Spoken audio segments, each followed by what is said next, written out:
오늘 봉독할 말씀은 요한복음 6장 22절에서 40절 말씀입니다.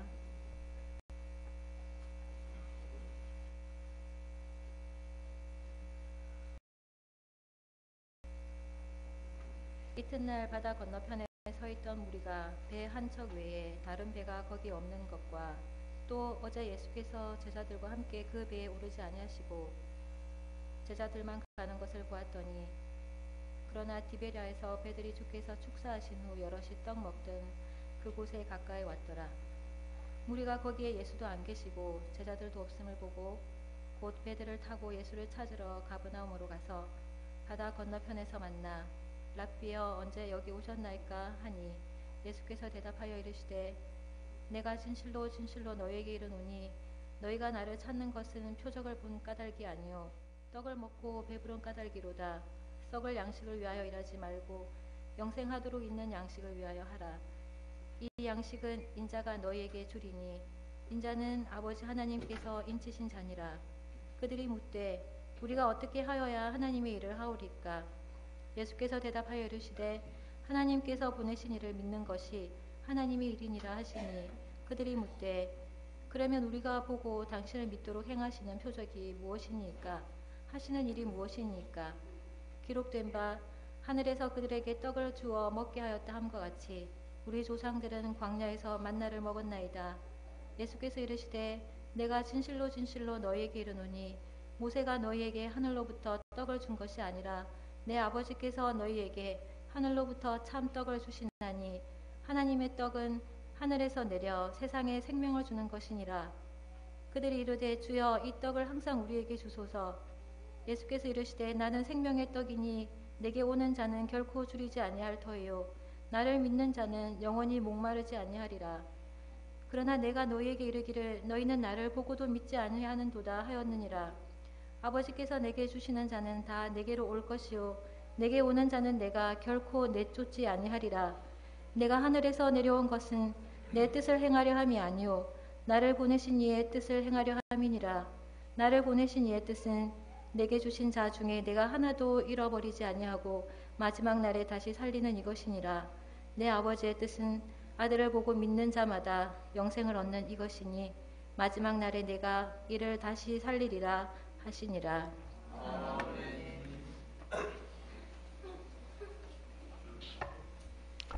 여러분 반갑습니다. 네, 오늘 문세원 목사님이 말씀을 나눠주실 것입니다. 여러분도 아시다시피 지난 주일날 목사 안수를 받은 따끈따끈한 목사님입니다.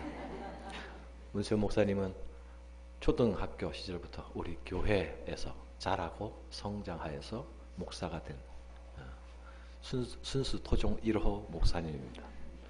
여러분이 말씀을 듣고 또 23일 날 남아공화국으로 다시 출국합니다. 그러면 최소한 몇 년 동안은 못 보게 될 텐데 말씀을 기억하면서 함께 기도해 주시기를 당부드리면서 말씀을 듣겠습니다.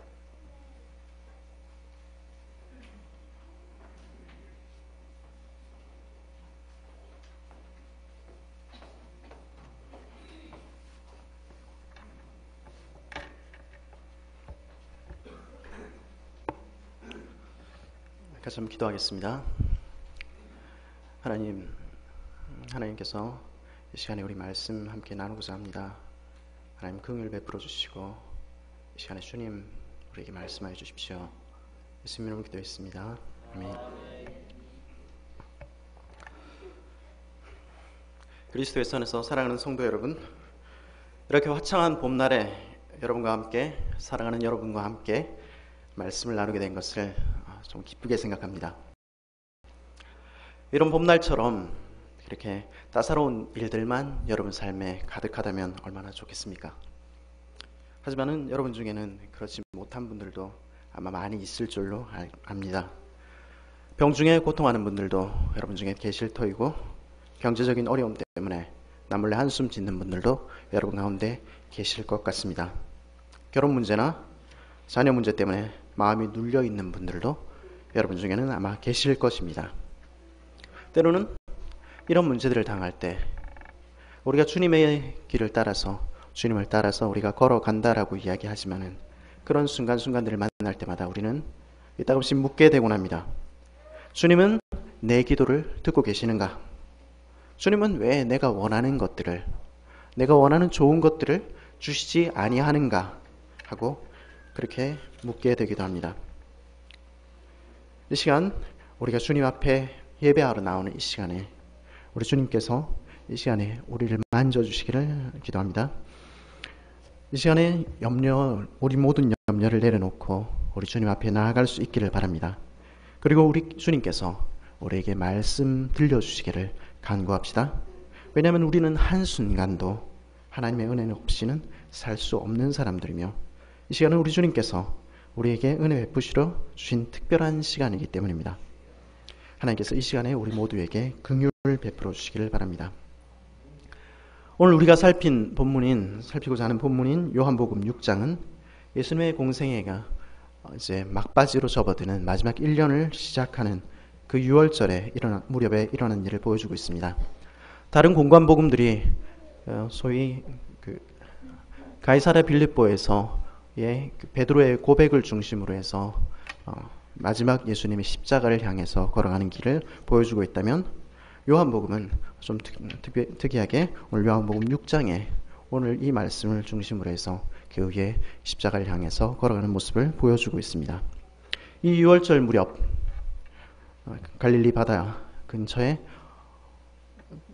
어느 들판에서 그때 무슨 일이 일어났습니까?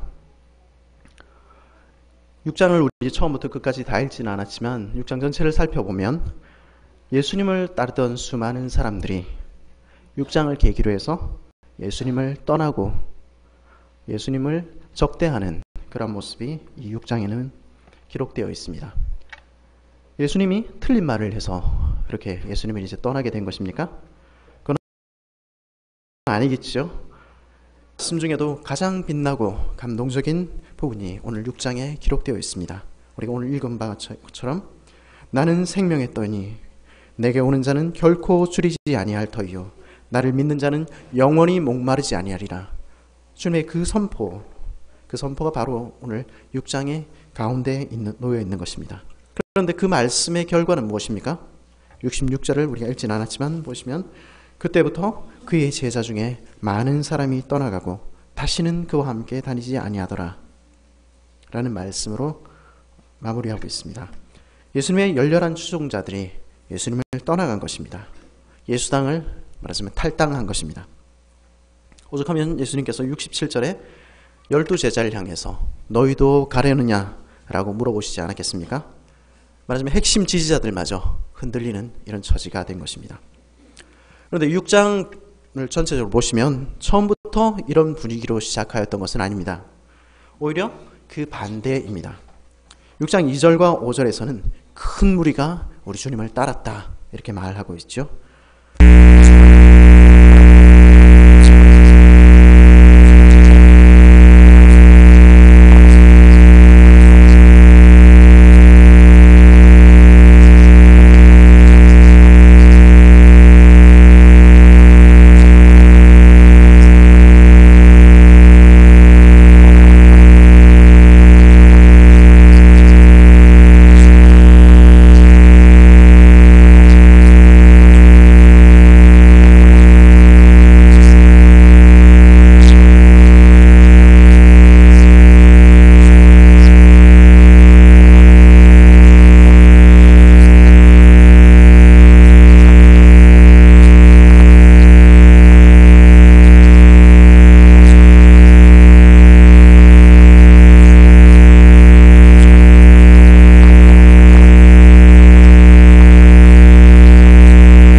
하는 얘기가 오늘 본문의 25절입니다.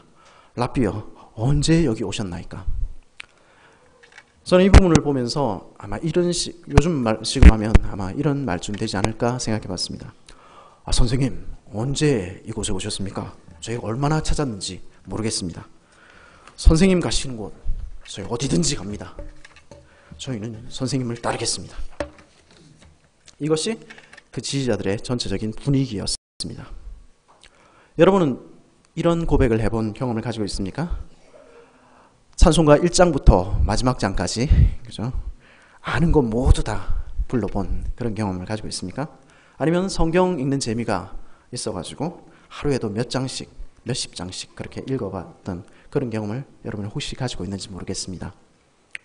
주가 부르시면 어디든 간다, 이런 고백이 여러분의 입술에서 터져나온 적이 있는지 모르겠습니다. 만일 그렇다면 여러분은 오늘 본문의 사람들의 고백을 이해할 수 있을 것입니다. 라삐여, 언제 이곳에 오셨나이까? 제가 한참 찾았습니다. 저희가 주님을 따라가는 자들입니다. 그런데 이 고백을 한 이 사람들의 분위기가 돌변해서 66절에서는 놀랍게도 거의 대부분의 추종자들이 주님을 떠나는 장면으로 이어지고 있는 것입니다.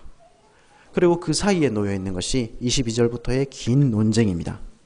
오늘 우리가 주로 살펴볼 26절에서 27절은 그 중에서 전환점에 해당합니다.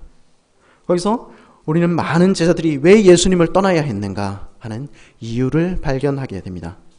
주님의 길과 사람의 길, 그리고 주님이 주시고자 하는 것과 그리고 사람들이 얻고자 하는 것, 그것이 비로소 첨예하게 나뉜 것입니다. 주님은 날카롭게 사람들의, 청중들의 마음속에 숨은 동기를 드러내시며 자신의 이익을 위해서 회색 분자를 골라내시는 것입니다. 자신을 위해서, 자신이 얻고자 하는 것을 위해서 주께 나아오는 자들을 그 노력을 이제 포기하라고 요청하시는 것입니다. 그렇기 때문에 그 말씀은 많은 사람들에게, 그리고 심지어 제자들이라고 불리는 사람들에게까지 걸림돌이 된 것입니다. 예수께서 대답하여 이르시되 내가 진실로 진실로 너희에게 이르노니 너희가 나를 찾는 것은 표적을 본 까닭이 아니요 떡을 먹고 배부른 까닭이로라. 썩을 양식을 위하여 일하지 말고 영생하도록 있는 양식을 위하여 하라. 이 양식은 인자가 너희에게 주리니 인자는 아버지 하나님께서 인치신 자니라. 어떤 말씀인 것 같습니까? 저는 처음 이 말씀을 듣고 예수님이 참 독하게도 말씀하신다, 이런 느낌을 받았습니다. 아니, 대놓고 얼굴에다가 너희가 나를 찾는 것은 표적을 본 까닭이 아니요 떡 먹고 배부르니까, 너희 원하는 것 해주니까 너희는 찾았지, 이렇게 대놓고 말씀하시는 것입니다.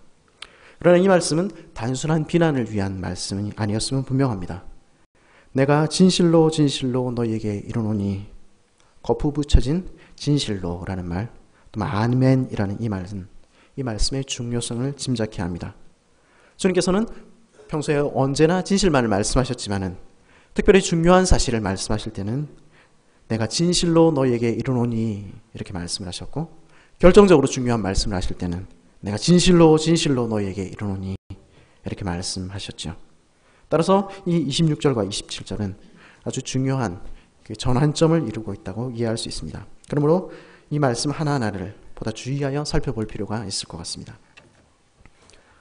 너희가 나를 찾는 것은 표적을 본 까닭이 아니요. 주님은 이 부분에서 예수를 쫓아온 사람들의 동기에 대해서 밝히십니다. 표적을 본 까닭에 따르는 것이 아니라고요? 오늘 읽은 말씀은 아니지만 6장 2절에 보면 사람들이 예수가 행하시는 표적을 보고 따랐다고 적고 있는데 왜 예수님은 표적을 보고 따르는 것이 아니라고 말씀하십니까? 분명히 지금 예수님께서 행하신 오병이어의 표적을 보고 이 사람들이 따라온 것 아닙니까? 그런데 예수님은 표적을 보고 너희가 나를 쫓지 않는다고 말씀하십니다. 그렇다면 예수님이 말씀하시는 그 표적이라는 것은 무엇입니까? 성경에서 표적이라고 이야기를 할 때 이 말이 의미하는 것은 1차적으로 어떤 그림이라고 이해할 수 있을 것 같습니다. 하나님은 자기가 어떤 분이신지를 우리에게 말씀하고자 할 때, 또는 하나님이 원하시는 것이 무엇인지를 우리에게 드러내고자 할 때 그것을 생생하게 보여주는 사건이나 그림을 통해 그 뜻을 드러내기를 좋아하셨습니다. 예를 들면 우리가 하나님은 자기 백성을 구원하시는 하나님이다 이렇게 말로 진술할 수도 있지요. 그렇지만 홍해를 가르치시고 자기 백성을 구원하는 사건을 통해 하나님은 친히 자기 백성을 구원하시는 분이심을 실제로 생생하게 드러내셨던 것입니다. 홍해 사건을 본 사람은 그 사건을 통해서 하나님께서 자기 백성을 구원하시는 분이라는 것을, 그 메시지를 듣게 되는 것입니다. 이런 사건, 이런 그림이 바로 표적입니다. 그러므로 표적을 본다 주님이 말씀하실 때 그것은 단지 그것을 그냥 본다는 것이 아니라 그 표적을 보고 그 일을 보고 그 일을 통해서 하나님이 누구신지 알아간다라는 말이 될 것입니다. 주님께서는 그런 의미에서 이 따르는 사람들을 향해서 너희는 내가 행한 표적을 보고 그 의미를 깨달아서 그렇게 나를 쫓아오는 것이 아니라고 말씀하시는 것입니다. 그렇다면 26절에 표적이라는 말이 가리키는 예수님이 행하신 표적은 무엇입니까? 여기서 표적이라는 말이 가리키는 것은 6장 전반부의 오병이어의 기적일 것입니다. 오병이어의 표적을 통해 주님이 전하고자 하던 메시지는 6장 5절에 예수님의 질문에 나타나 있습니다. 우리가 어디서 떡을 사서 이 사람들을 먹이겠느냐? 다른 공간복음들과 요한복음이 다른 점이 여기인데요. 여기서는 예수님께서 먼저 그 질문을 던지시는 것입니다. 어디서 우리가 떡을 사서 이 사람들을 먹이겠느냐? 이 질문의 강조점은 어디서라는 말에 있습니다. 말하자면 떡은 어디서부터 오느냐라는 질문이 주님이 던지신 질문이라고 말씀할 수 있습니다. 다른 표현으로 좀 더 철학적으로 표현하자면 사람은 무엇으로 사는가라는 것이 주님이 던지신 질문입니다. 주님이 이 질문을 빌립이라는 사람에게 던지셨죠. 그리고 대답을 빌립과 안드레라는 사람이 하게 됩니다. 그것도 참 특이한 점인데요. 사실 이 두 사람은 요한복음을 제외하고는 거의 이름만 등장하는 사도들입니다. 그러나 요한복음에서는 이 사람들은 1장 41절에서 안드레는 예수가 메시아라고 고백한 최초의 사람입니다. 그리고 베드로를 전도했죠. 그리고 45절에서 빌립은 예수가 바로 모세와 선지자가 이야기한 바로 그분이라고 소개하며 나다나엘을 주께 이끌고 온 사람입니다. 말하자면 이 두 사람은 최초의 신앙 고백을 한 바로 그 사람들입니다. 주님이 자신을 메시아라고 부르는 모세와 선지자가 말한 바로 그분이라고 고백하는 제자들을 향해서 지금 물으시는 것입니다. 나를 주라고 고백하는 너희들은 무엇으로 사니? 너희의 일용할 양식은 어디로부터 오니? 물론 그 질문이 주어지는 상황은 우리의 그것보다 훨씬 극단적이긴 합니다. 지금 남자만 5,000명이 넘는 가족들이 지금 식탁에 앉아 있는데 우리는 먹여 살려야 되고, 그리고 떡은 어디서부터 올까? 사람은 무엇으로 살까? 이런 것이 주님의 질문입니다. 우리의 매일의 삶에서 우리가 어떻게 우리가 살아갈 것인가 고민하듯이 동일한 질문을 예수님께서는 이 큰 상황에서 이 제자들에게 주신 것입니다. 빌립의 대답은 처량합니다. 조금씩만 먹이자고 해도 200데나리온은 들 텐데, 조금씩만 먹이자고 해도 2천만 원은 들 텐데, 이런 식 아니겠습니까? 안드레가 거기에 덧붙입니다. 그리고 우리는 마른 떡 5조각과 생선 2마리 뿐이에요. 한마디로 빈털털이란 뜻이죠. 이렇게 말씀하는 것입니다. 별로 믿음의 고백이었던 것 같지는 않습니다. 그런 제자들을 향해서 우리 주님은 보여주고 싶으셨던 것 같습니다. 들려주고 싶은 이야기가 있었던 것 같습니다. 사람은 무엇으로 사는 거고 하나님의 입으로 나오는 말씀으로 산다라는 것입니다. 날마다의 떡은 어디로부터 오느냐고? 자비하신 하늘 아버지의 손으로부터 오는 것으로 우리가 산다라는 것입니다. 오병이어의 기적은 바로 이 사실을 보여주기 위한 기적이었습니다. 주님은 우리에게 말씀하시는 것입니다. 사람이 떡으로만 살 것이 아니요 하나님 아버지의 입으로 나오는 모든 말씀으로 산다. 그러므로 너희는 하늘 아버지를 바라라. 그분을 너희가 다만 구해라 라는 것입니다. 그리고 우리 주님의 손이 하늘을 향해 들린 순간 하늘로부터 떡이 내린 것입니다.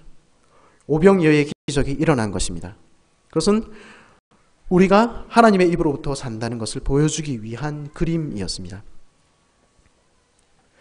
그 그림을 통해서 우리 주님은 우리가 다른 무엇이 아닌, 다른 어떤 것이 아닌 하나님의 손에 의해서, 손으로부터 오는 것을 통해 사는 사람들이라는 것을, 그것이 그의 제자들이라는 것을 보여주시기를 원했던 것입니다. 그러나 사람들은 그 표적을 보았습니까? 그 자리에 있던 수많은 사람들은 그 표적을 본 것입니까? 그러나 불행히도 사람들은 그 표적을 보지 못했습니다. 주님의 메시지를 전혀 듣지 못했다는 뜻입니다. 하늘에서 떡이 내리는 순간 달라진 그분의 눈빛은 그 떡을 집중하고 있었습니다. 그리고 그 떡을 내린 것으로 보이는 사람을 집중하고 있었습니다. 그래서 그들은 놀라운 기적을 보았지만은 그 기적 뒤에 있는 표적을, 메시지를 듣지는 못했던 것입니다. 그들은 떡은 먹었지만, 그들의 배는 불렀지만 하나님의 메시지는 그들의 마음에 울리지 않았습니다. 그들의 조상들이 만나와 모세는 보았지만 참으로 만나를 내려주셨던 하나님은 보지 못했듯이 이제 그들은 오병이어의 기적은 보았지만은 하나님으로부터 오신 떡인 예수 그리스도를 보는 데는 실패했던 것입니다. 표적의 그림이 말하고자 했던 그 내용을 보는 데는 그들은 전혀 실패하고 있었던 것입니다. 그런 의미에서 우리 주님의 너희가 나를 찾는 것은 표적을 본 까닭이 아니오 라는 말씀은 참으로 사실입니다. 그들이 바다를 건너서까지 주님을 따른 것은 표적을 보았기 때문이 아니었습니다. 그들은 날마다 우리를 먹이시는 하나님을 의지하며 사는 법을 배우기 위해서 지금 주님을 쫓고 있는 것이 아니었습니다. 그들은 날마다 예배의 자리에 혹시 나왔지만 그러나 아무것도 보지 못한 채 돌아가는 사람들이었습니다. 그들은 주님 손으로부터 오는 것 때문에 내가 만족합니다 라고 고백할 수 없는 사람들이었습니다. 그들은 주님을 따랐습니다. 그러나 그들의 동기는 다른 데 있었던 것입니다. 너희가 나를 찾는 것은 떡을 먹고 배부른 까닭이로다. 그들이 떡을 먹고 배부른 까닭에 주를 따랐다고요? 예. 과연 그들이 바다를 건너서까지 주님을 따른 것은 떡을 먹고 배부른 까닭이었습니다. 그 떡을 다시 먹기 위해 그들은 주님께 나아온 것입니다. 그들의 눈은 그들이 얻을 수 있는 그 무언가에 집중되어 있습니다. 하늘에서 떡을 내릴 수 있는 분이라면 마른 떡 5조각과 2개의 물고기로 5,000명을 먹일 수 있는 분이라면 내가 원하는 이것, 내가 구하는 이것도 주실 수 있는 것 아니겠는가? 그런 기대로 그들은 예수께 나아온 것입니다. 나를 위하여 오병이어의 기적을 한 번 더 일으켜 주십시오. 나를 위하여 돌덩이로 떡덩이가 되게 해 주십시오. 그런 기대를 가지고, 그런 간구를 가지고 그들은 주님 앞에 나아온 것입니다. 주님, 내게 이것은 꼭 주셔야만 합니다. 나는 이게 꼭 필요합니다. 이것 없으면 안 되겠습니다. 이것만 있으면 내 생애가 바뀔 수 있을 것 같습니다. 혹시 그들은 그런 고백을 가지고 나왔는지도 모르겠습니다. 여러분의 마음의 소원은, 여러분이 주님 앞에 나올 때 가지고 있는 마음의 소원은 무엇입니까? 여러분은 무엇을 위해서 오늘 이 자리에 나옵니까? 예수를 여러분이 따른다고, 예수를 믿는다고 하는 이유는 무엇입니까? 그것은 혹시는 이것을 얻기 위해서, 이것은 꼭 있어야, 주님을 믿는다고 하면서도 이것만은 절대 포기할 수 없다라고 이야기하는 그 무엇을 여전히 가진 채 그 무엇을 얻기 위해 주님 앞에 나오고 있는 것은 아닙니까? 그 소원이 여러분을 하나님 앞으로 나아가게 하고 있지는 않습니까? 과연 무엇이 여러분을 주님 앞으로 나아오게 하고 있습니까? 주님은 아주 냉정하게도 그들의 숨은 동기를 적나라하게 드러내셨습니다. 내가 진실로 진실로 너희에게 이르노니 너희가 나를 찾는 것은 표적을 본 까닭이 아니요 떡을 먹고 배부른 까닭이로다. 너희는 너희가 구하는 그 무엇을 얻기 위해서 오늘 나를 찾는구나. 나도 있어야 되지만, 하나님도 구하지만 여전히 그것도 내 손에 쥐어야만 되겠다고, 네 이야기도 네 주장도 여전히 가지고 그렇게 나와야 되겠다고 말하는구나. 썩은 양식이라도 내 손에 더 옮겨 쥐어야 되겠다고, 하나님이 날마다 공급하신다고 이야기하지만, 하지만 나는 내가 원하는, 내가 최선이라고 생각하는 그것도 얻지 않으면 살아갈 수 없다고 고백하며 그렇게 나아오는구나. 예수님은 그래서 선을 그으시는 것입니다. 너는 나를 따를 수가 없다 라고 말씀하시는 것입니다. 26절에 주님의 명령을, 주님의 말씀을 명령행동으로 바꾸어 본다면 내가 진실로 진실로 너희에게 이르노니 너희가 나를 찾는 것은 표적을 본 까닭이 아니요 떡을 먹고 배부른 까닭이로라는 이 말씀을 주님이 원하시는 대로 우리가 한번 뒤집어서 살펴본다면, 명령을 바꾸어 본다면 그것은 무엇이겠습니까? 떡 때문에, 배부름 때문에 찾지 말고 표적을 보고 제발 좀 날 찾아주지 않겠느냐? 내 손으로 나오는 그것 구하지 말고 그것을 통해서 제발 나를 보고 나를 구하며 내게 나오라 말씀하시는 것 아닐까요? 나를 구하며 나만을 구하며 하나님께 나아올 수 있겠느냐라고, 다른 누구도 아니라 다른 어떤 것 아니라 무엇이 어떻든 너는 지금 내게 나를 보고 나올 수 있겠느냐라고 주님은 물으시는 것 아니었겠습니까? 주님의 명령은 참으로 정당하고 참으로 옳은 말씀이었습니다마는 이런 주님의 말씀과 태도는 그를 따르던 대부분의 사람들에게, 제자들에게 걸림이 되었습니다. 왜냐하면 그들이 원하던 것은 그것이 아니었기 때문입니다. 아니, 영의 양식이 싫은 것은 아니지요. 주님을 찾지 않는 것은 아니지요.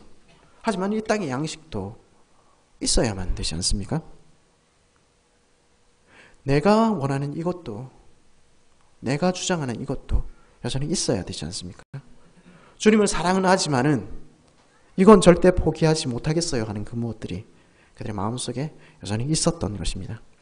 만약에 주님이 그래 나도 믿고 그것도 믿고 이렇게 이야기를 했다면 그들은 기꺼이 주님을 위해서 십자가까지 달려갔을 것입니다.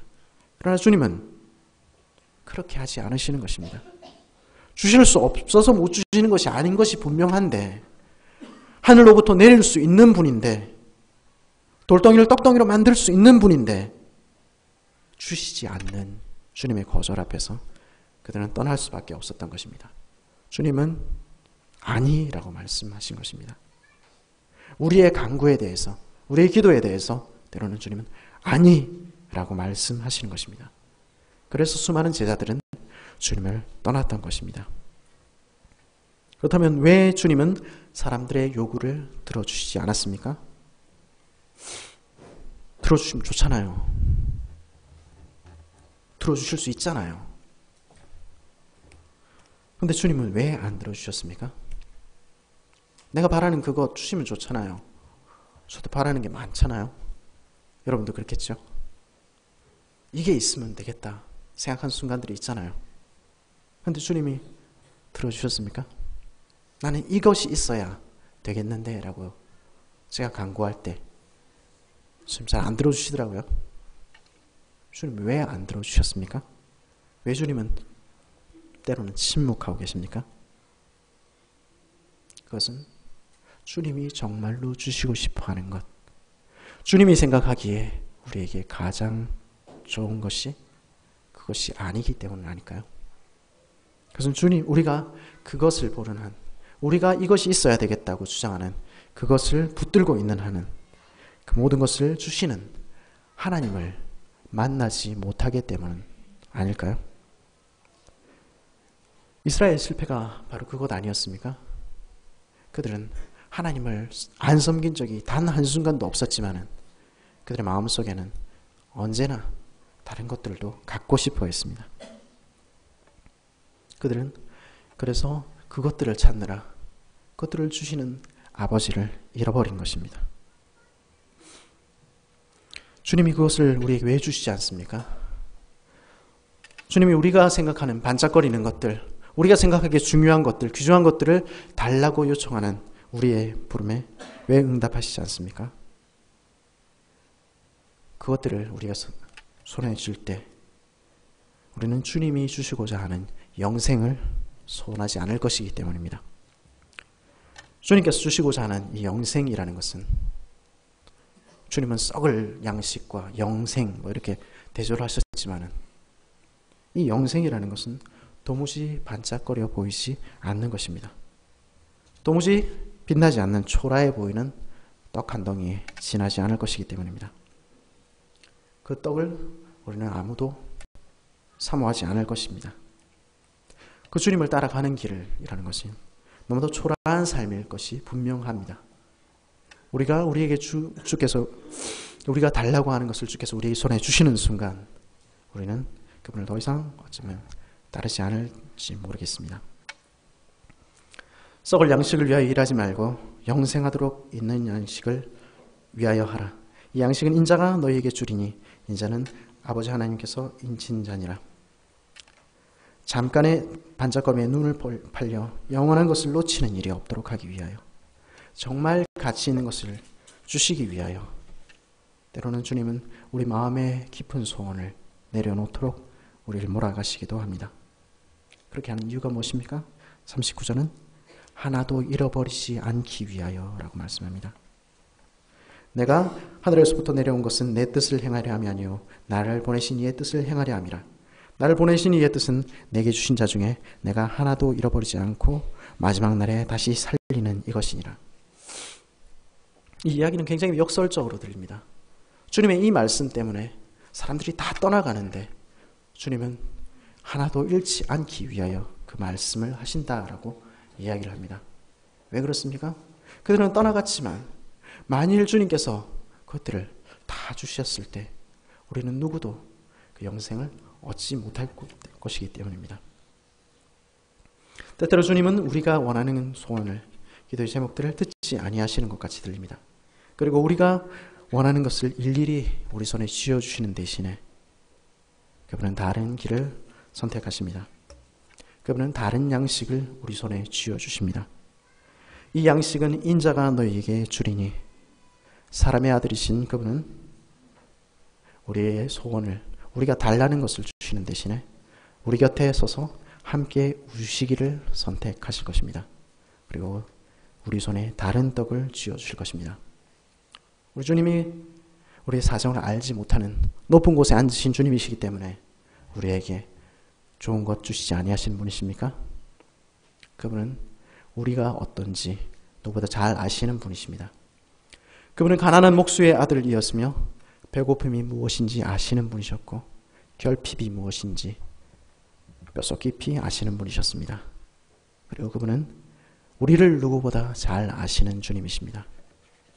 그 손으로 그분은 우리에게 자신을 주시며 그 손으로 우리를 때때로 우리가 원치 않는 길로 인도하시는 것입니다. 자신을 내어주시는 주님이, 인자는 아버지 하나님께서 인치신 자시나 주님께서 6월절의 어린 양으로 십자가에 달려 돌아가시도록 인치셔서 우리에게 주신, 자신을 우리에게 전적으로 내어주시는 그 아버지께서 우리가 원치 않는 길로 인도하시기도 한다는 것입니다.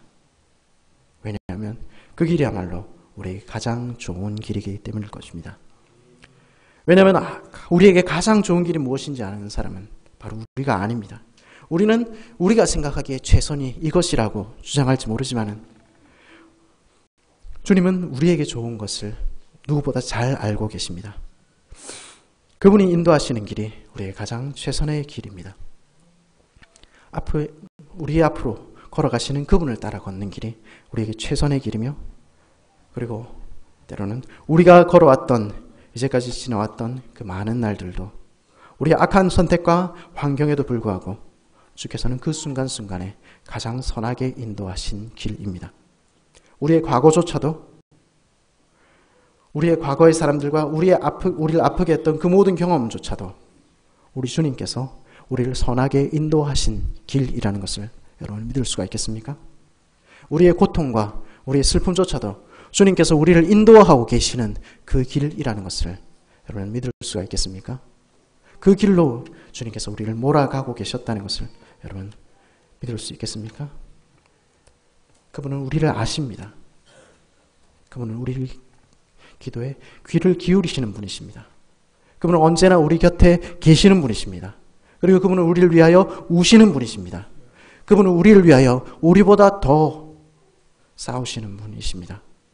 그리고 그분이 우리가 원치 않는 길로 인도하실 순간도 있습니다.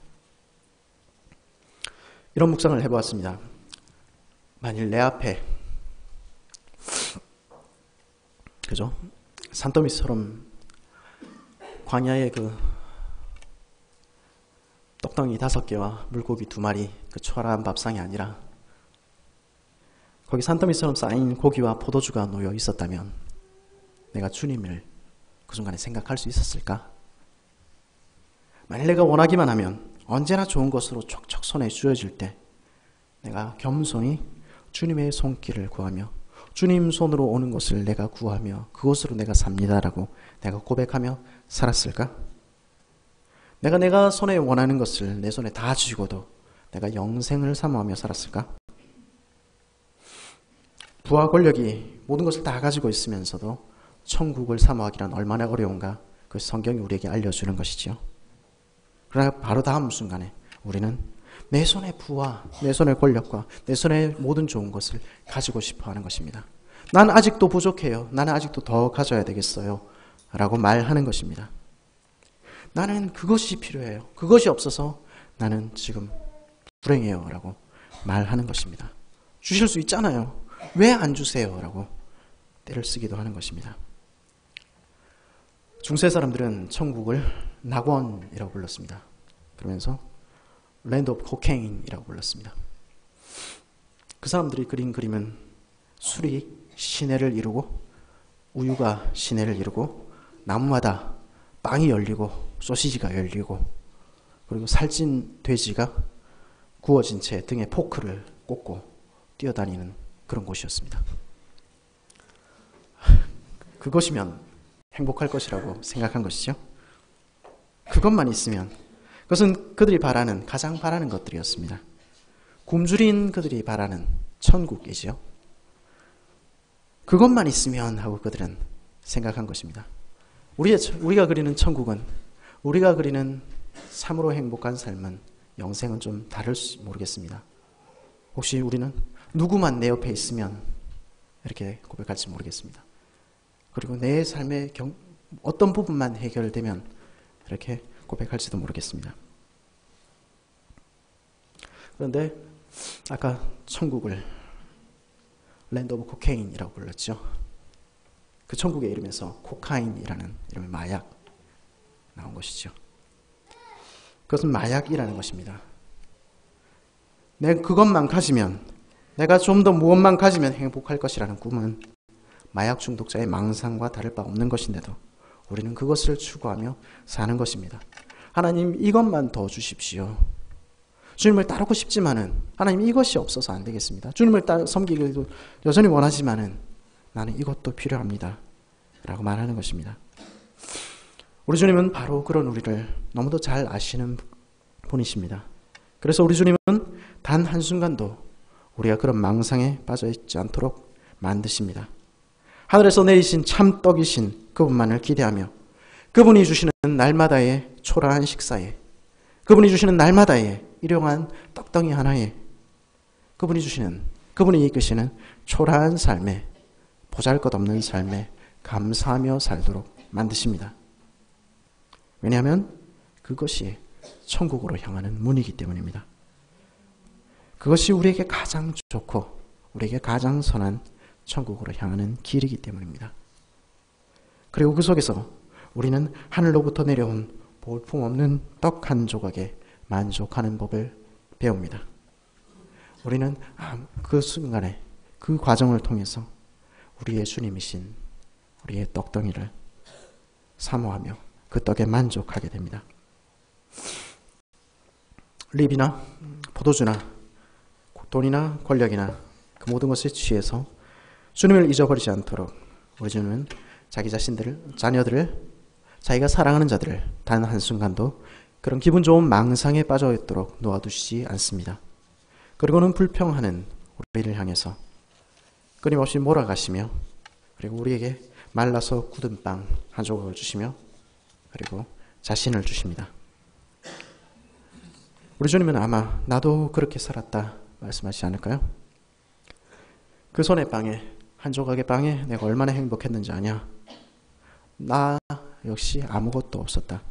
그러나 나는 하나님, 자신을 주시는 하나님 때문에 나는 내 평생은, 내가 걸어왔던 길은 행복했다라고 말씀하시지 않을까요? 그리고 그 길을 너도 가자고 말씀하시지 않을까요? 나와 함께 그렇게 살자라고 말씀하시지 않을까요? 내가 주고 싶은 것은 이 땅의 빵이 아니라 나 자신이며 영원한 나라에서도 너희가 행복한 것은 다른 무엇이 더해지기 때문이 아니라 우리 주님과 함께 있다는 그 사실 때문이다. 그렇게 말씀하시지 않을까요? 성경이 말하는 영생은 어떤 무엇이, 내게 지금 결핍된 무엇이 내게 더해지는 것이 아니라 주와 함께 오늘을 사는 것입니다. 성경이 말하는 영생은 그 주님과 함께 영원히 거할 약속이 있기 때문에 오늘 행복해하며 소망 가운데 사는 것입니다. 우리 주님은 바로 그것을 우리에게 주고 싶어 하시는 것입니다. 디트리히 본회퍼는 신도의 공동생활 중에서 이렇게 말합니다. 신자는 어렵고 힘든 세상 속으로 보내심을 받은 사람들이다.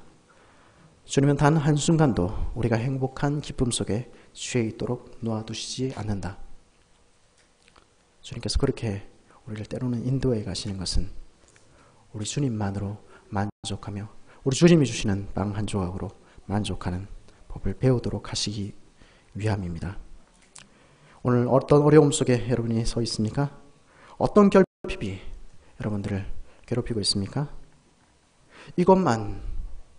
이게 부족해서 나는 안 돼라고, 이것만은 내게 더 있어야 돼라고 이야기하는 그 무엇이 혹시 여러분들에게 있습니까? 주님은 그런 우리를 향해서 너희가 그것 때문에 나를 제발 찾지 마라 라고 말씀하실 것입니다.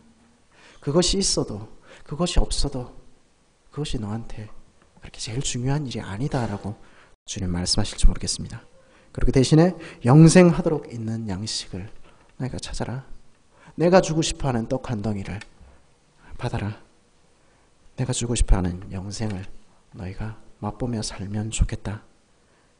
나는 내 자신을 너에게 준다.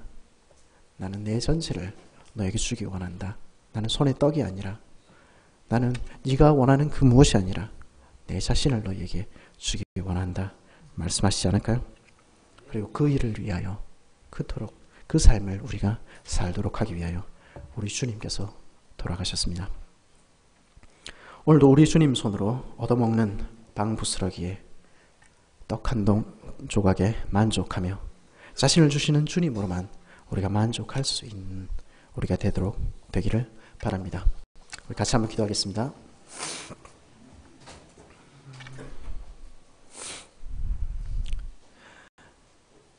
하나님 아버지, 우리는 참 부족한 게 많습니다. 하나님, 주님과 함께 있다고 이야기하지만, 여호와는 나의 목자라고 이야기하지만 우리는 부족한 게 너무 많습니다. 우리가 원하는 게 많고, 우리는 결핍된 게 많고, 우리는 왜 내 삶을 하나님께서 이렇게 인도하시느냐 생각할 때가 많이 있습니다. 내 지난 과거는, 내 지난 10년은, 내 지난 5년은, 내 지난 날들은 참으로 왜 이랬느냐, 그것은 나에게 참 끔찍한 기억이었다 말하기도 합니다. 하나님, 주님께서 우리를 가장 잘 아시고 주님께서 우리를 지금 이 순간도 인도하시는 주님이신 것을 우리가 믿게 해주십시오. 나를 믿으라. 내가 나 자신을 주는, 너를 위하여 피를 흘리는, 내가 가장 좋은 것을 주기를 원하는 주님이라는 것을 믿어라 라고 말씀하시는 주님을 우리가 믿기를 원합니다. 그 주님을 신앙하는 신앙을 우리에게 주십시오. 그리고 그 과거조차도, 우리의 그 어려움조차도, 그 고통조차도 주님께서 우리를 이끌고 가시는 선한 길이라는 것을 하나님, 우리가 믿을 수 없지만 믿는 우리 되게 해주십시오. 그리고 우리 주님만으로 우리가 만족하는 우리 되게 해주십시오. 예수님 이름으로 기도했습니다.